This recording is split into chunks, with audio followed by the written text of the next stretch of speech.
السلام عليكم ورحمة الله.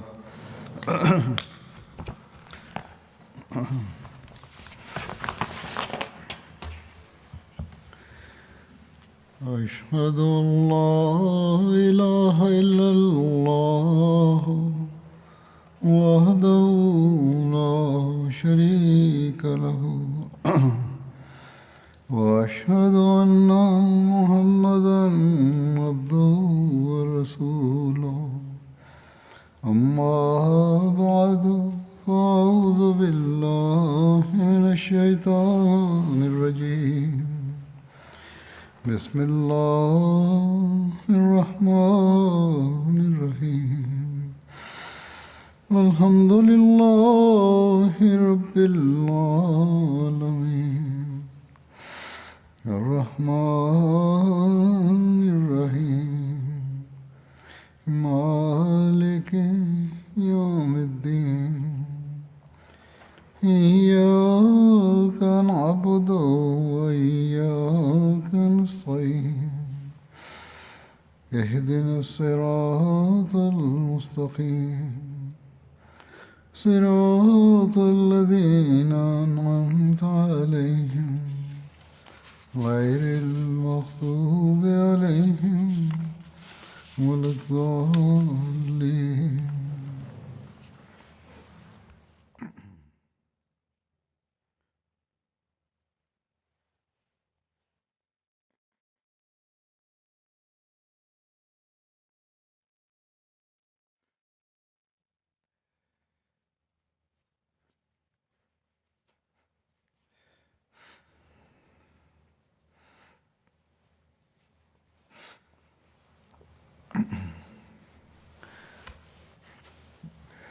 गुज़श्ता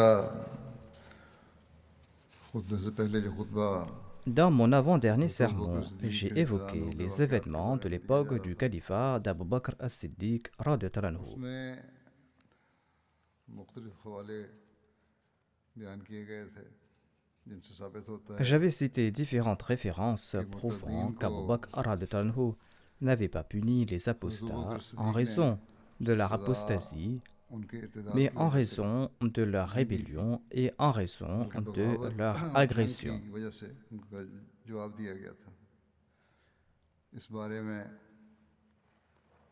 ज़माने के हक़ मुअद्दल हज़रत अक़दस मसीह मौला अलैहिस्सलाम Le Messie premier à l'Islam, le juge juste de notre époque, a également qualifié cette apostasie de l'époque d'Abu Bakr radhiyallahu anhu d'insurrection et de rébellion. से तबीर किया है. चुनांचे इसको जिक्र करते हुए हज़रत अबू बकर की जुर्रत और दिलेरी Il évoque l'étendue de la bravoure et du courage d'Abu Bakr radhiyallahu anhu en ces termes. कि अहले तहकीक से यह मख्फी नहीं है Il déclare: कि आपकी खिलाफत का Les chercheurs savent très bien que son califat était une période de peur et de malheur. सल्लल्लाहु अलैहि वसल्लम ने वफात पाई Quand le saint prophète Mohammed à lui est décédé, और मुसलमानों को les malheurs ont accablé l'islam et les बहुत से musulmans. मुनाफिक मुर्तद हो गए Nombre d'hypocrites se sont apostasiés, et ces apostats se sont soulevés, et un groupe d'imposteurs se sont proclamés prophètes. और अक्सर बादिया नशीन Et la majorité des Bédouins les ont soutenus, यहाँ तक कि मुसलमा कज़ाब के साथ tant et si bien qu'il y avait une centaine de milliers d'ignares et d'infâmes आदमी मिल गए qui se sont ligués autour de Moussaïlama le menteur. और मसाइब बढ़ गए. L'insurrection a éclaté, les malheurs ont pris de l'ampleur et les dangers मुमनों को menaçaient शदीद partout. ज़लज़ला तारी हो गया. Les croyants étaient sous le choc. तमाम लोग आजमाए गए. Tout le monde a été éprouvé. वास्ता करने वाले Des événements terrifiants et traumatisants ont éclaté. और मोमिन ऐसे लाचार थे Les croyants étaient si impuissants comme si on avait jeté des braises ardentes dans leur cœur या वो छुरी से ज़िबा कर दिए गए. ou qu'on les avait égorgés à तो coups de खैरुल couteau. बरिया Ils pleuraient tantôt pour le départ du saint prophète Mohammed lui, le meilleur de la création, et ils pleuraient tantôt pour ces troubles qui étaient comme des feux réduisant tout en cendres. का शायबा तक न था. Il n'avait pas une lueur de paix. पर्दाज गंद के ढेर पर उगे हुए सब्जे की तरह छा गए थे. Les fauteurs de troubles étaient comme une nuée s'étendant partout. La crainte des croyants avait pris de l'ampleur. Leur cœur était terrifié, leur cœur était angoissé. En pareil temps, Abu Bakr radhiyallahu anhu a été nommé le chef de l'époque et calife du sceau des prophètes. Sallallahu alayhi wa sallam. Les actes des hypocrites, des mécréants, des apostats l'avaient meurtri.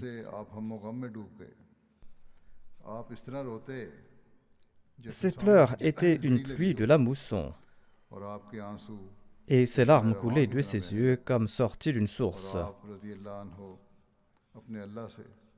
Il implorait son Seigneur pour le bien-être de l'islam et des musulmans. Aïcha radhiyallahu anha relate: Quand mon père a été nommé calife et qu'Allah lui a confié les rênes de l'émirat, au début même de son califat, il était confronté à l'insurrection de toutes parts, aux campagnes des faux prophètes et à la rébellion des apostats et des hypocrites. De si grands malheurs lui sont tombés dessus qu'ils auraient réduit en 1000 morceaux une montagne. Or, Abu Bakr radhiyallahu anhu possédait la patience d'un prophète. Le Messie premier d'Islam ajoute: Il en fut ainsi jusqu'au moment où Allah a accordé son aide et les faux prophètes et les apostats ont été tués. L'insurrection a pris fin et les malheurs ont disparu. Et l'affaire a été décidée. Le califat a été établi et Allah a protégé les croyants des malheurs et il a transformé leur peur en paix et il a renforcé leur religion et il a guidé tout un monde vers la vérité et il a humilié les fauteurs de troubles et il a accompli sa promesse et il a aidé Abu Bakr as-Siddiq, son serviteur. Et les chefs rebelles et les idoles ont été détruits. Il a inspiré une telle crainte dans les cœurs des mécréants qu'ils ont été vaincus. En fin de compte, ils se sont repentis. D'ailleurs, telle était la promesse de Dieu, et il est le plus véridique de tous. Considérez comment la promesse du califat a été accomplie en la personne d'Abu Bakr as-Siddiq avec toutes ses exigences et avec tous ses signes.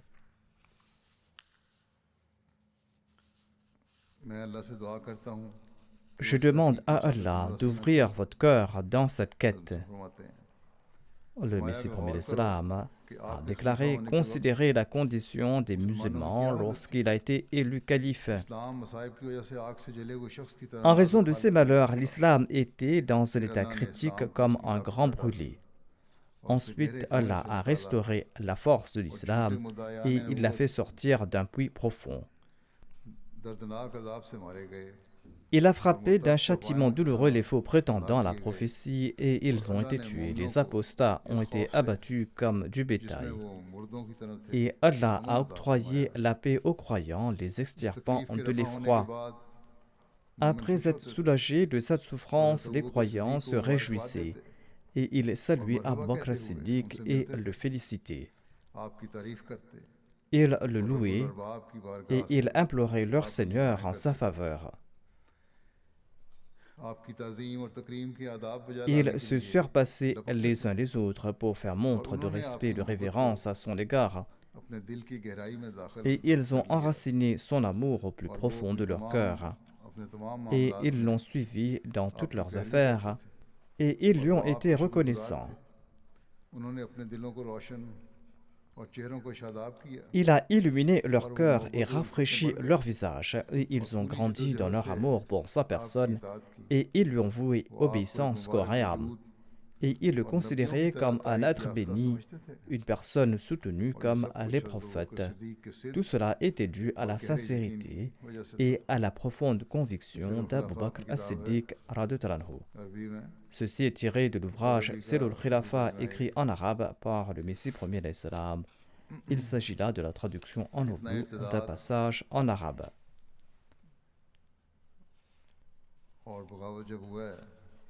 Comme mentionné précédemment, Abu Bakr as-Siddiq a mené des campagnes militaires quand la sédition, l'apostasie et la rébellion ont éclaté. Après le décès du saint prophète Mohammed, paix soit sur lui, presque tous les Arabes avaient apostasié. Certains avaient uniquement refusé de payer la zakat. J'ai mentionné les campagnes qu'Abu Bakr a menées contre eux. Le deuxième groupe avait non seulement apostasié de l'islam, mais ce groupe s'était également rebellé et avait tué des musulmans. Abu Bakr avait juré de s'occuper d'eux. Selon l'ouvrage Al-Bidaya wa Nihaya, après le repos de l'armée d'Usama, Abu Bakr en portant son épée, est sorti de Médine avec les forces islamiques pour se rendre à Dhul Qassa. Dhul Qassa qui est situé à une nuit et un jour de voyage de Médine, selon les moyens de déplacement de l'époque. Les compagnons, dont Ali, ont demandé au calife Abu Bakr de retourner à Médine et d'envoyer à sa place un autre brave combattre les Arabes.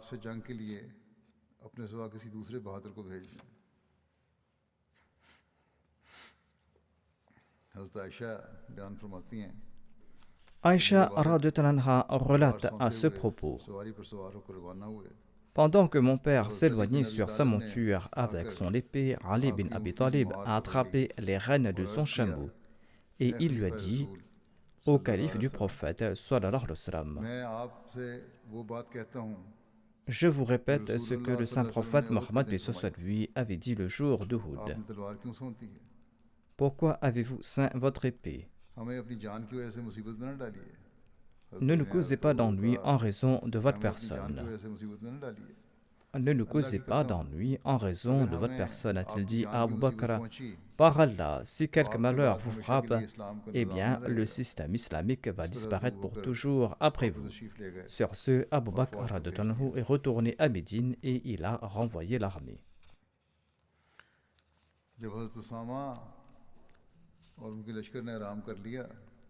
Oussama et son armée s'étaient reposés et leur monture avait repris des forces. L'État avait reçu l'argent de la zakat qui était supérieur aux besoins des musulmans. Sur ce, Abu Bakr a divisé l'armée et il a confié 11 drapeaux au commandant. Khalid bin Walid en a reçu un. Et il a reçu l'ordre de livrer bataille contre Tulayha bin Khuwaylid. Ensuite, il devra partir combattre Butaha bin Malik bin Nuwaira. Ils étaient tous des apostats souhaitant se battre. Khalid devait donc combattre ces apostats tant qu'ils n'avaient pas jeté leurs armes. Il devait partir à Butaha, le nom d'une source dans la région des Banu Asad. Ainsi donc le calife l'avait envoyé dans cette région. Le calife a aussi confié un drapeau à Ikrama bin Abi Jahal et il lui a ordonné de combattre Musalama. Le calife a confié le troisième drapeau à Muhajir bin Abu Umayya et il lui a ordonné de combattre les forces d'Ansi. Il devait aussi combattre Qais bin Makshou et les gens du Yémen qui se battaient contre Al-Abna, et il devait aussi aider les gens d'Al-Abna. Les gens d'Abna étaient les descendants des Persans qui s'étaient installés au Yémen et qui avaient épousé des Arabes. Il a déclaré qu'après avoir terminé cette campagne, il devrait se rendre à Hadramaut pour combattre Kinda. Hadramaut est une région du Yémen. Abu Bakr a confié le quatrième drapeau à Khalid bin Saïd bin As et il l'a envoyé à Hamkatain, qui est situé à la frontière de la Syrie. Il a confié le cinquième drapeau à Amr bin al-As et il lui a ordonné de partir combattre Qada, Wadiya et Harith. Le calife a confié le sixième drapeau à Huzaifa bin Mahsen Ghaffani et il lui a ordonné de partir vers le peuple de Daba. Daba était un marché arabe à Oman. Oman est une ville ancienne et elle était célèbre pour son marché. Harsama a reçu le septième drapeau et le calife lui a ordonné de se rendre à Mahra. Mahra, qui est une région du Yémen.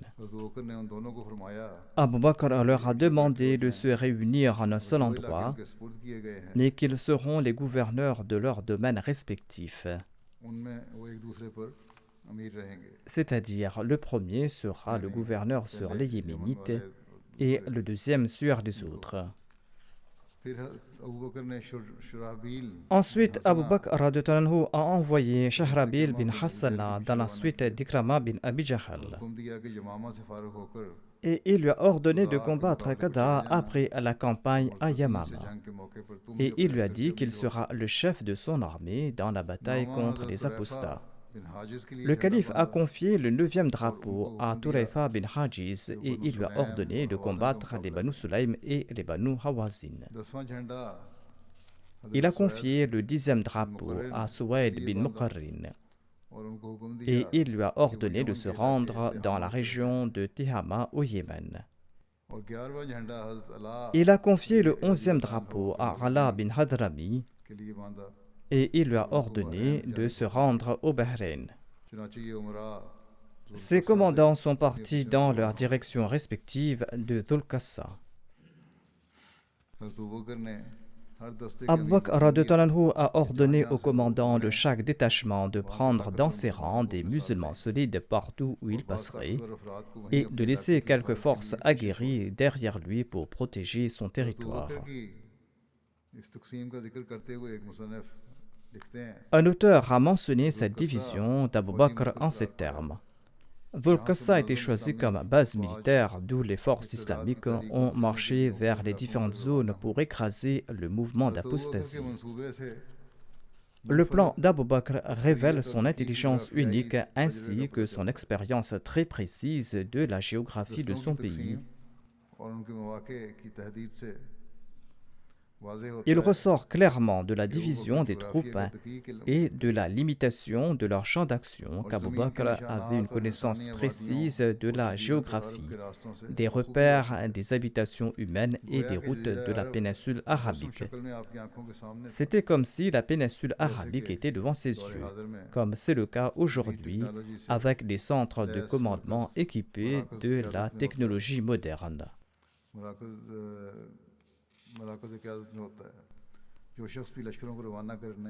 Tout ce qui méditera sur le mouvement des troupes, leur direction, leur regroupement après leur dispersion et leur ralliement de nouveau comprendra que la stratégie d'Abu Bakr prouve en fait sa connaissance exemplaire et sa connaissance précise de la péninsule arabique.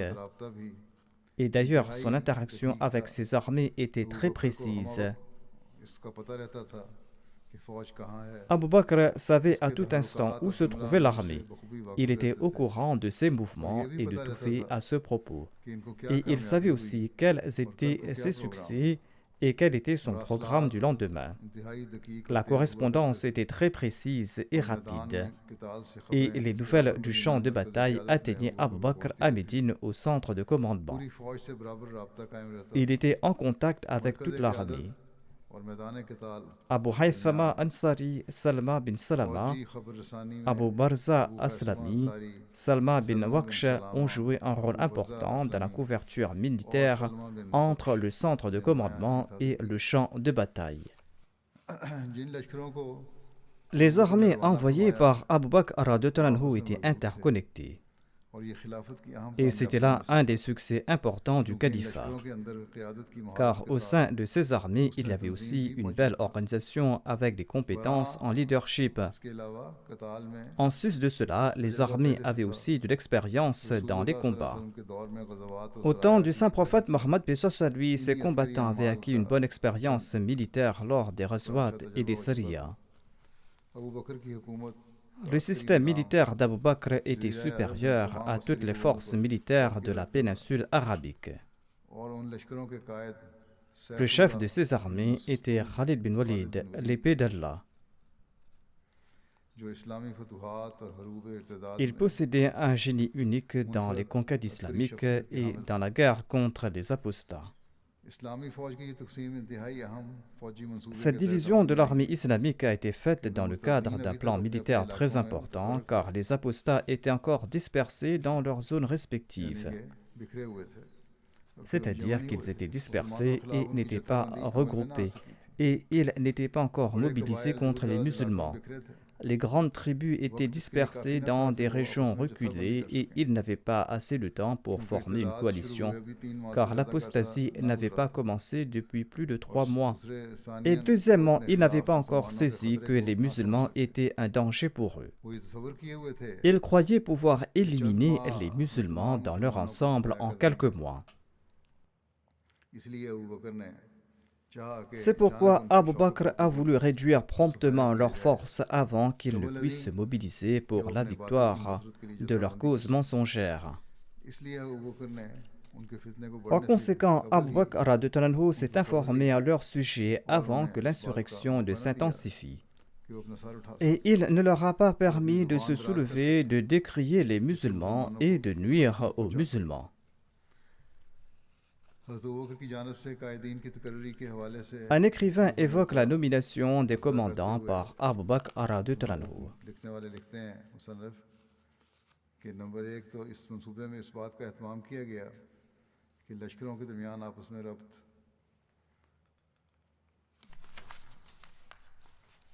Il déclare que premièrement, le calife Abu Bakr a veillé qu'il y ait une coordination et une coopération égale entre les différentes armées. Bien que leurs emplacements et leur direction étaient différents, ils étaient tous les maillons de la même chaîne. Leur regroupement et leur séparation avaient le même but. Tandis que le calife se trouvait à Médine, il détenait entre les mains le contrôle de tous les aspects des combats.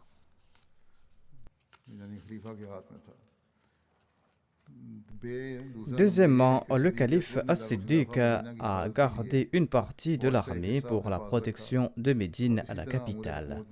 De même, il avait maintenu auprès de lui un groupe de grands compagnons pour leur avis dans les affaires de l'État. Troisièmement, le calife Abu Bakr radhiyallahu anhu savait qu'il y avait des forces musulmanes dans les zones touchées par l'apostasie. Il craignait que ces musulmans ne soient la cible de la colère des polythéistes.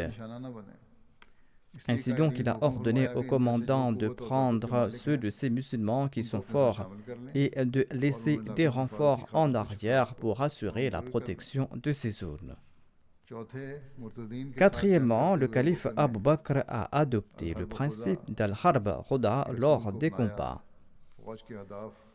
L'armée indiquait vers une cible tandis qu'elle avait une autre cible. Il a pris de grands soins pour que son plan ne soit pas exposé. Ainsi, la dextérité politique, l'expérience, le savoir-faire et les victoires fluides sont notables sous la direction d'Abu Bakr.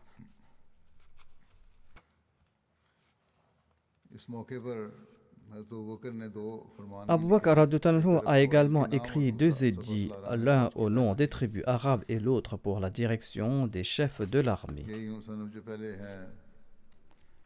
Le docteur Ali Mohammed Salabi, le premier auteur que j'ai cité, dit ceci à propos de ces lettres. Il déclare: après la préparation et l'organisation rigoureuse des armées islamiques, le calife a envoyé des lettres d'invitation et ceci a joué un rôle important. Le calife a écrit une lettre importante sur un sujet particulier. Avant d'envoyer des troupes combattre les apostats, il a tenté de transmettre cette lettre au plus grand nombre d'apostats et de musulmans qui étaient inébranlables dans leur foi. Il a envoyé des émissaires dans différentes tribus et il a ordonné à ces émissaires de présenter cette lettre dans chaque assemblée. Ceux qui recevaient le message de cette lettre devaient transmettre ce message à ceux qui ne l'avaient pas encore reçu. Dans cette lettre, le calife Abu Bakr radhiyallahu anhu s'adressait à tout le monde en général et en particulier, qu'ils soient des musulmans fermes dans leur foi ou des apostats.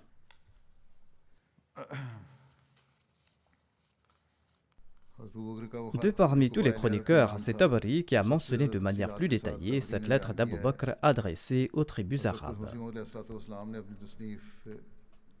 Le Messie premier d'Islam a également mentionné cette lettre dans son ouvrage Silul Khilafa. Il déclare ici: il est pertinent de mentionner la lettre que le grand Siddiq a envoyée aux tribus arabes, ces tribus arabes qui avaient apostasié. Tout lecteur de cette lettre saisira l'effort accompli par le calife Abu Bakr en faveur du respect des signes d'Allah et de la défense de la sunna de l'envoyé d'Allah sallallahu alayhi wa sallam. Après en avoir eu connaissance, ces lecteurs grandiront dans leur foi et dans leur perspicacité spirituelle. Le Messie premier d'Islam a ensuite mentionné cette lettre qui se lit ainsi: Bismillahirrahmanirrahim. Ceci est la lettre d'Abu Bakr, le calife de l'envoyé d'Allah, sallallahu alayhi wa sallam, à tous ceux parmi les masses et les notables qui demeurent dans le giron de l'islam ou qui se sont détournés de l'islam. Paix sur ceux qui suivent la direction et qui ne se sont pas revenus à l'erreur et à l'aveuglement après avoir reçu la direction. En vérité, je loue Dieu en dehors de qui il n'y a pas d'autre Dieu. Et j'atteste qu'il n'y a pas d'autre Dieu hormis Allah, il est unique et il n'a pas d'associé. Et j'atteste que Muhammad sallallahu alayhi wa sallam est son serviteur et son messager. Nous croyons en l'enseignement qu'il a apporté. Et à nos yeux, ce qu'il a rejeté est l'incroyance contre laquelle nous luttons. En vérité, Dieu a envoyé Muhammad sallallahu alayhi wa sallam avec la vérité vers sa création. Il l'a envoyé comme un porteur de bonnes nouvelles et comme un avertisseur, et comme celui qui appelle les autres à Dieu avec sa permission, et comme une lampe éclairante, afin qu'il avertisse tous ceux qui sont vivants et afin que s'accomplisse la parole contre les mécréants. Dieu a guidé quiconque a répondu à l'appel du saint prophète Mohammed paix soit sur lui. Et l'envoyé d'Allah sallallahu alayhi wa sallam, avec sa permission, a frappé quiconque lui tournait le dos jusqu'à ce qu'il vienne à l'islam de plein gré ou à contre-cœur. Ensuite, l'envoyé d'Allah sallallahu alayhi wa sallam est décédé, ayant exécuté l'ordre de Dieu et ayant conseillé sa communauté et ayant exécuté le devoir qui lui incombait, tout comme Dieu lui avait expliqué, et au peuple de l'islam dans le livre révélé. Il affirme en effet à ce propos que Innaka mayitun wa innahum mayitun, c'est-à-dire tu vas mourir toi ô prophète et eux aussi ils vont mourir. Dieu a aussi déclaré wa ma ja'alna li basharin min qablika al-khuld. Nous n'avons rendu aucun homme immortel avant toi. Et Dieu a aussi déclaré Afa immitta fahumul khalidun, si tu meurs, serait-il immortel? Et aux croyants, Dieu a annoncé Wama Muhammadun illa rasul kad khalat min qablihi ar-rusul afa imata aw qutila inqalabtum ala aqabikum. ينقلب على عقبيه فلن يضر الله شيئا وسيجزي الله الشاكرين. ومن ينقلب على عقبيه فلن يضر الله شيئا وسيجزي الله الشاكرين. Et Mohammed n'est qu'un messager. En vérité, tous les messagers avant lui sont morts. Alors, s'il mourait ou s'il était tué, est-ce que vous allez retourner sur vos pas? Et celui qui retourne sur ses pas ne pourra nullement nuire à Allah.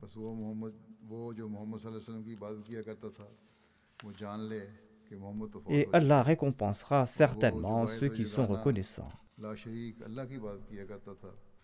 Ensuite, le calife a déclaré: quiconque a adoré Mohammed sallallahu alayhi wa sallam, eh bien qu'il sache que Mohammed sallallahu alayhi wa sallam est décédé. Mais quiconque adorait Dieu l'unique, Dieu qui n'a pas d'associé, eh bien qu'il sache que Dieu est toujours avec lui et que Dieu est vivant, il est éternel. Il ne meurt pas et l'assoupissement et le sommeil ne l'affectent pas.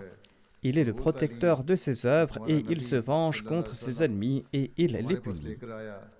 Je vous recommande la crainte de Dieu et je vous recommande de mériter votre juste part que Dieu vous a réservée.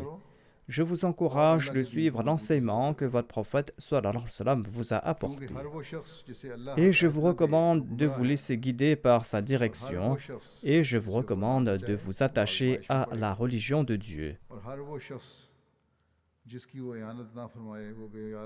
Car celui que Dieu n'a pas guidé est égaré, et celui qu'il n'a pas sauvé est affligé, et celui que Dieu n'a pas aidé est abandonné. Celui que Dieu guide est sur le droit chemin, et celui qui laisse s'égarer est perdu. En effet, Dieu a déclaré à ce propos dans le Saint-Coran: Man yahdillahu fahuwa al-muhtad wa man yudlil falan tajida lahu waliyan murshada.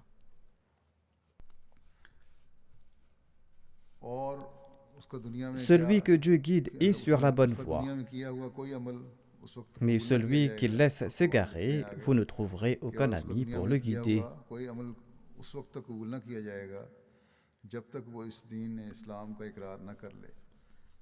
Et aucune de ses œuvres en ce monde ne sera acceptée, dit le calife Abu Bakr. Aucune de ses œuvres dans le monde ne sera acceptée tant qu'il ne reconnaîtra pas la religion de l'islam. Aucune repentance ou aucune rançon ne seront acceptées de sa part dans l'au-delà. J'ai appris que certains d'entre vous se sont détournés de leur religion après avoir reconnu l'islam et après l'avoir pratiqué, et ce par négligence envers Allah et par ignorance de son commandement et en suivant Satan. Allah déclare dans le Saint-Coran: وَإِذْ قُلْنَا لِلْمَلَائِكَةِ اسْجُدُوا لِآدَمَ فَسَجَدُوا إِلَّا إِبْلِيسَ كَانَ مِنَ الْجِنِّ فَفَسَقَ عَنْ أَمْرِ رَبِّهِ أَفَتَتَّخِذُونَهُ وَذُرِّيَّتَهُ أَوْلِيَاءَ مِنْ دُونِي وَهُمْ لَكُمْ عَدُوٌّ بِئْسَ لِلظَّالِمِينَ بَدَلًا.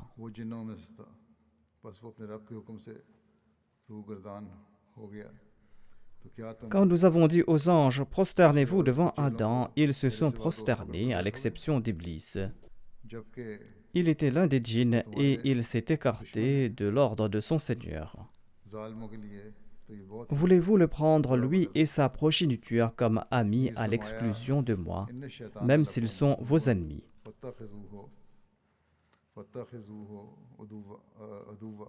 Quel mauvais échange pour les transgresseurs! Allah a aussi déclaré: Inna ash-shaytana lakum aduwwun fattakhidhuhu aduwwa. Innama yad'u hizbahu liyakunu min ashabis sa'ir. Certainement, Satan est votre ennemi, prenez-le pour ennemi donc. Il invite les gens de son parti afin qu'ils soient parmi les gens du feu.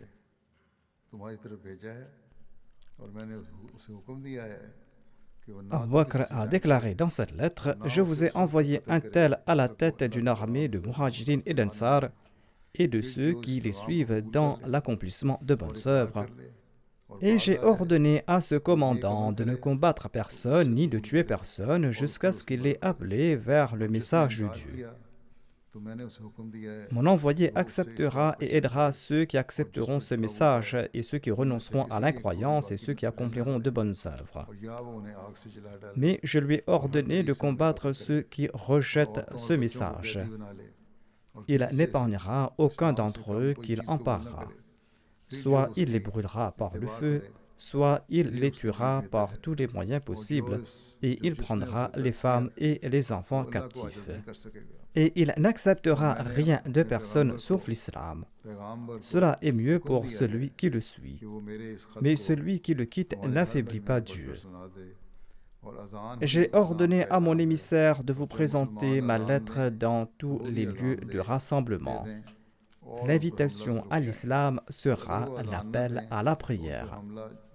Ainsi donc, lorsque les musulmans font l'appel à la prière, ils en feront de même en réponse et ils ne les attaqueront pas. Si les autres ne lancent pas l'appel à la prière en réponse aux musulmans, les musulmans les attaqueront. Et s'ils lancent l'appel à la prière avec les musulmans, demandez-leur de respecter leurs obligations. S'ils refusent de le faire, il faudra les attaquer sans répit. Mais s'ils reconnaissent Dieu, eh bien celui-ci les acceptera. En tout cas, j'avais évoqué la raison pour laquelle ces rebelles ont été combattus et ont été traités de la sorte. Ces rebelles menaient la guerre aux musulmans. Ils ne se battaient pas uniquement, mais ils opprimaient aussi les musulmans non armés de leur région. Abu Bakr a envoyé sa deuxième lettre aux 11 commandants de l'armée évoquée plus tôt. Cette lettre était adressée aux commandants de ces armées. La lettre se lit ainsi. Bismillahirrahmanirrahim. Ceci est l'édit écrit par Abu Bakr, le calife du prophète sallam, pour un tel qu'il a envoyé combattre les apostats avec l'armée des musulmans. Le nom du commandant de l'armée était écrit en tête de la lettre. Le calife ordonne à ce commandant de craindre Allah dans toutes les affaires apparentes et cachées. Je lui ordonne de combattre dans la cause d'Allah dans la mesure de ses moyens et de faire le djihad contre ceux qui ont tourné le dos à Allah et se sont détournés de l'islam et ont adopté les désirs sataniques. Tout d'abord, présentez-leur les arguments complets et invitez-les vers l'islam. S'ils acceptent ce message, eh bien cessez les combats. Mais s'ils n'acceptent pas ce message, attaquez-les immédiatement jusqu'à ce qu'ils s'inclinent. Ensuite, le commandant doit les informer de leurs droits et de leurs devoirs et recevoir d'eux ce qu'ils doivent et leur accorder ce qui leur revient de dû. Et il ne faut pas leur accorder du répit, c'est-à-dire un répit qu'ils pourraient utiliser pour se préparer pour attaquer les musulmans. Et ces commandants ne doivent pas empêcher les musulmans de ces régions de combattre leurs ennemis si ces musulmans pensent que ces combattants ne baisseront pas les armes.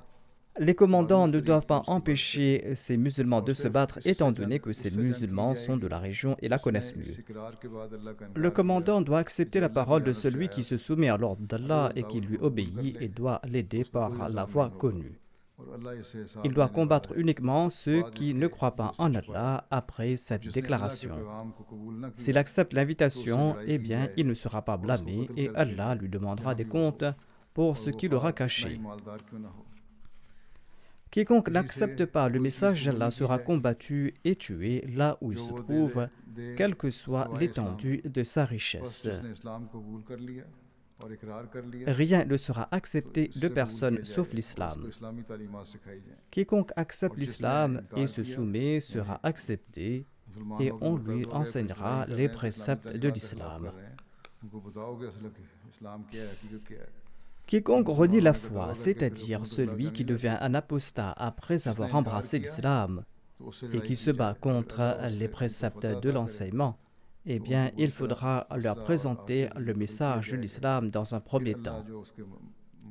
S'il se dit musulman, il ne peut pas se battre contre l'État. Celui qui refuse sera combattu. Si Allah accorde la victoire aux musulmans contre ses ennemis, eh bien, ils seront tués par les armes et par le feu. Le commandant distribuera tout butin qu'Allah lui accordera, sauf le khums qu'il nous enverra à Médine. Ce commandant devra empêcher ses camarades de se précipiter et de faire des émeutes, et il ne doit laisser aucun étranger se joindre à ses rangs jusqu'à ce qu'il le connaisse, de peur qu'il ne soit un espion. En somme, il faudra faire attention de ne pas admettre quelqu'un dans les rangs de l'armée tandis qu'il est un espion. Il faudra enquêter sur lui avant de l'enrôler. S'il est un espion, il pourra nuire aux musulmans. Il devra être bienveillant et modéré envers les musulmans au cours du voyage et lors des pauses, et être informé de leur situation. Il ne doit pas ordonner à une partie de l'armée de se précipiter sur l'autre. Il doit être gentil et doux dans ses relations avec les musulmans. Certains points méritent des explications. Ces points n'ont pas été expliqués ici. Parfois, cela peut créer une fausse impression de l'islam. J'ai expliqué dans le dernier sermon que tous ces apostats étaient les instigateurs de la guerre. C'étaient des combattants. Non seulement avaient-ils mené la guerre, mais ils avaient aussi opprimé les musulmans de leur région. Ils les ont tués, ils les ont brûlés, ils ont brûlé leurs maisons, tandis que ces musulmans se trouvaient à l'intérieur. Abu Bakr a déclaré qu'il fallait se venger contre ces gens-là et les punir de la même manière. Le Messie premier salam avait cité la lettre qu'il devait être puni de la même manière. Ceci est d'ailleurs l'ordre du Saint-Coran, notamment d'infliger aux coupables les mêmes châtiments qu'ils ont fait subir à leurs victimes, et cela en guise de représailles. Un auteur a présenté une explication à ce sujet. Il s'agit du même docteur Ali Mohammed Salabi. Il déclare qu'il est dit que ces rebelles apostats doivent être brûlés. Mais il ajoute qu'il n'est pas permis de punir quelqu'un par le feu. Le saint prophète Mohammed lui a également déclaré que seul Dieu est à même d'infliger le tourment par le feu. Mais ici, l'ordre de les brûler a été donné parce que c'est ainsi que ces mécréants traitaient les croyants. Il s'agissait donc d'un châtiment en représailles. Le même livre mentionne également la même lettre d'Abu Bakr qui stipule que quiconque refuse de retourner dans les rangs des musulmans et qui persiste dans la voie de l'apostasie, eh bien celui-là fait partie des combattants qui doivent être attaqués, tués et brûlés. Allah affirme également dans le Saint-Coran que si d'aucuns vous oppriment, eh bien vous devez leur infliger des punitions similaires. Comme je l'ai évoqué dans le précédent sermon et dans celui-ci, ces rebelles avaient brûlé vivants les musulmans, ils les ont tués de manière odieuse. Ces musulmans ont été brûlés, leurs maisons ont été brûlées, leurs femmes et leurs enfants ont été brûlés, et ils ont été mutilés. C'est pour cette raison que le calife Abu Bakr a ordonné qu'on les tue en représailles et qu'on inflige aux coupables des châtiments similaires à ceux qu'ils ont infligés aux musulmans. En tout cas, j'évoquerai ce thème à l'avenir, Inch'Allah. Au cours du Ramadan, je prononcerai peut-être des sermons sur d'autres thèmes, et l'intervalle durera peut-être quelque temps, mais en tout cas, j'évoquerai d'autres détails à ce propos dans le prochain sermon sur ce thème.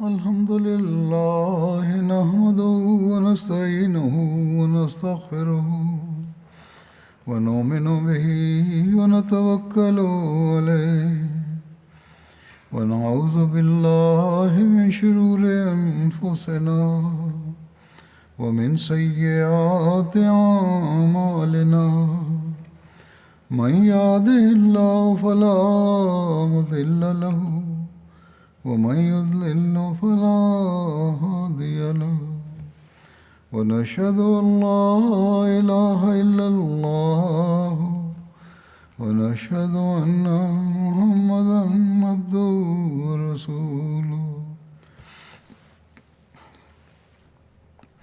عباد الله رحمكم الله إن الله يأمر بالعدل والإحسان وإيتاء ذي القربى وينهى عن الفحشاء والمنكر والبغي يعظكم لعلكم تذكرون اذكروا الله يذكركم وادعوه يستجب لكم ولذكر الله أكبر.